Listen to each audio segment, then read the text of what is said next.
Halo semuanya, perkenalkan namaku Firman Nur Rahmat, mahasiswa Fakultas Hukum Universitas Negeri Semarang dengan NIM 811142237. Pada kesempatan kali ini, aku akan menyampaikan materi mengenai hukum ketenagakerjaan, yaitu tentang pengupahan, di mana akan meliputi definisi hingga kasus yang terjadi di Indonesia. Penasaran dengan videonya? Yuk simak videonya sampai selesai. Yang pertama yaitu mengenai definisi. Menurut Undang-Undang Ketenagakerjaan, upah adalah hak pekerja atau buruh yang diterima dan dinyatakan dalam bentuk uang sebagai imbalan dari pengusaha atau pemberi kerja kepada pekerja atau buruh yang ditetapkan dan dibayarkan menurut suatu perjanjian kerja, kesepakatan, atau peraturan perundang-undangan termasuk tunjangan bagi pekerja atau buruh dan keluarganya atas suatu pekerjaan atau jasa yang telah atau akan dilakukan.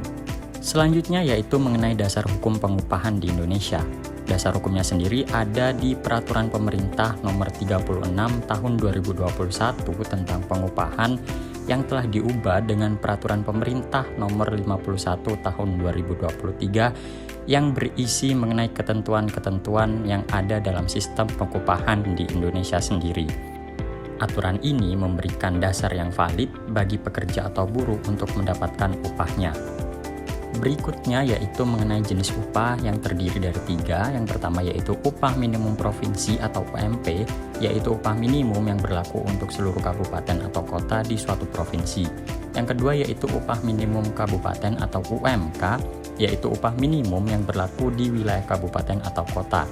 Dan yang ketiga yaitu upah minimum sektoral atau UMS, yaitu upah minimum sektor yang ditetapkan oleh gubernur berdasarkan asosiasi pengusaha dengan serikat pekerja.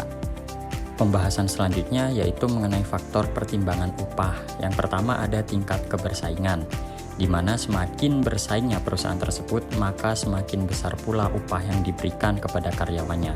Kemudian yang kedua yaitu mengenai struktur upah yang diatur sesuai dengan perusahaannya masing-masing. Dan yang ketiga yaitu performa karyawan, di mana semakin tinggi performa karyawan tersebut, maka tidak menutup kemungkinan bahwa upah mereka akan lebih besar. Berikutnya yaitu pembahasan mengenai sistem upah di Indonesia. Yang pertama yaitu upah waktu.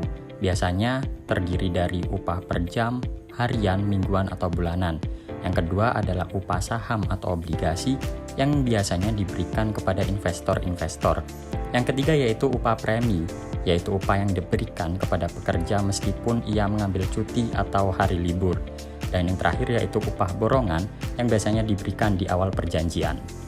Tak kalah pentingnya dalam pembahasan ini yaitu mengenai formulasi perhitungan upah minimum di Indonesia. Terdapat rumus yaitu UM dalam kurung T plus 1 sama dengan UM dalam kurung T ditambah nilai penyesuaian UM dalam kurung T plus 1. UM dalam kurung T plus 1 adalah upah minimum yang akan ditetapkan. UM dalam kurung T adalah upah minimum tahun berjalan.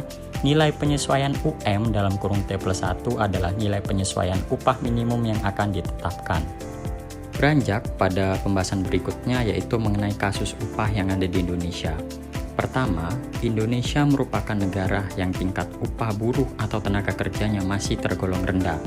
Kedua, sistem penentuan upah minimum berdasarkan standarnya yang belum sepenuhnya mengakomodasi kebutuhan real kehidupan buruh atau tenaga kerja di Indonesia. Dan yang terakhir yaitu upah di Indonesia cenderung naik jika telah terjadi demonstrasi. Nah, sebenarnya mengapa sih hal demikian terjadi?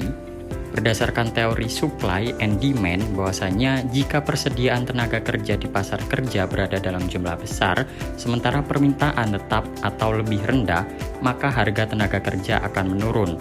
Artinya, jumlah lapangan pekerjaan yang ada di Indonesia tidak sebanding dengan jumlah tenaga kerja di Indonesia. Hal inilah yang menyebabkan upah minimum Indonesia masih tergolong sangat rendah. Terakhir yaitu mengenai kesimpulan, bahwasanya sistem pengupahan yang ada di Indonesia sebenarnya telah disusun secara baik. Namun dalam praktiknya di lapangan, kerap kali aturan tersebut mendapatkan banyak penolakan dari berbagai pihak. Oleh karena itu, sangat penting untuk perlu dilakukan koordinasi antar sektor agar peraturan yang ada dapat diimplementasikan dengan baik. Dengan adanya koordinasi, semua pihak akan merasa dilibatkan.